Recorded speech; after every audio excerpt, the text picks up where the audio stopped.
कबीर भीमराव फुले या भूमीवर जन्मले.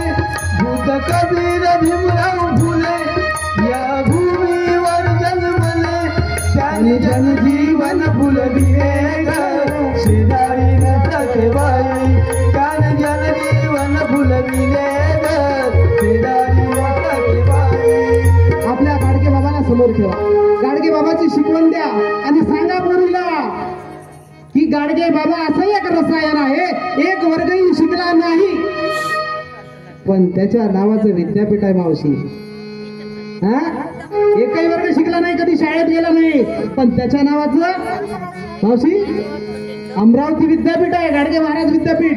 त्या विद्यापीठातून सगळे ज्ञान घेतलेले पोरं बाहेर निघतात. हे रसायन समजावून सांगा काय काम केलं त्याने. दुसरं रसायन समजावून सांगा.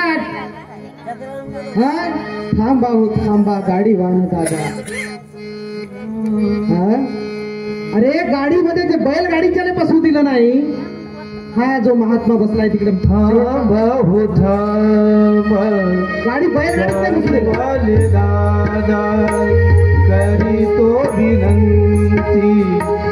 जीवा वाजेना राहिले आज तू माझे गाडी तया मला गाडी तया मला. एक छोटस पोर 8-10 वर्षाचं पोर बापाला भेटायला चाललं होतं.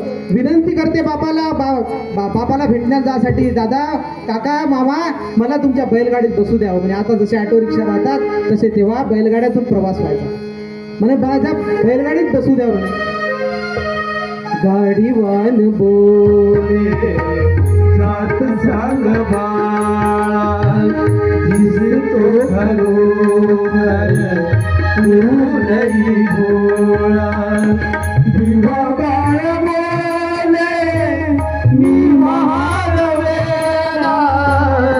गाडीवान बोले थांब बाळ बोला.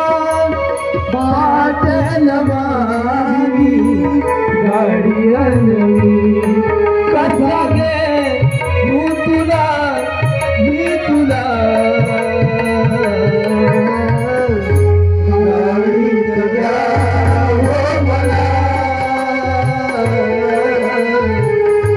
गाडीत घ्या हो मला.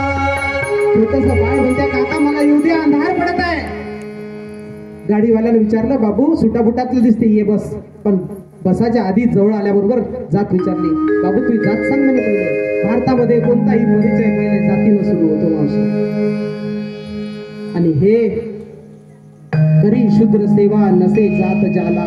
आपल्या माऊलीनं माय सावित्रीनं ज्योतिबाचं चरित्र लिहिलं आणि त्याच्यामध्ये माय सावित्री ज्योतिबाचं चरित्र लिहिताना सांगते करी शूद्र सेवा नसे जात जाला. दिले धैर्य त्यांना. या माझ्या नवऱ्याला कोणतीही जात नाही आहे, तो संपूर्ण दीन दलित दुबळ्यांसाठी लढत आहे. त्या पोराला जात विचारली, तो सांगे महार जातीचा आहे. अरे अरे थांब थांब थांब बाहेर दूर हो. त्याने बाहेर लोटलं आणि माझी गाडी पाटण राजा म्हणे. तू दिवसाचा गोळा अस्तमान काळोख वाटे क्षणा क्षणा. येऊ द्या दया या पामराची. येऊ द्या दया या पामराची. येऊ द्या माझी दया येऊ द्या काका तुम्हाला. गाडीवान म्हणे नाही. बरं असं कर म्हणे. शेवटी पैसे दुपटीनं पैसे दिले. दुपटीनं 5 रुपये भाडं असेल तर 10 रुपये दिले त्या काळात. आणि मला तिथपर्यंत बरं एक ठीक आहे म्हणे बसू देतो, पण गाडी तूच चालव. मी जर तुझी गाडी चालवायला लागलो तर उद्या माझ्या गाडीत कोणी बसणार नाही. तूच गाडी चालव ना, तूच हात. मी पैदल येतो म्हणे तुझ्यासोबत. ज्याला बैलगाडीत बसू दिलं नाही त्याच्या नावानं काय आहे मावशी माहित आहे? आंतरराष्ट्रीय विमानतळ या देशात. नागपूरचं आंतरराष्ट्रीय विमानतळ कोणाचं नाव आहे त्या विमानतळाला माहित आहे? डॉक्टर बाबासाहेब आंबेडकर. अरे ज्याने बैलगाडी नाकारली त्याच्या नावानं आंतरराष्ट्रीय विमानतळ होते हो मावशी. हे सांगा ना त्याला पोराले पोरीले, हे सांगा तुमचा मुलगा तुमची मुलगी आयुष्यामध्ये कधीही आत्महत्या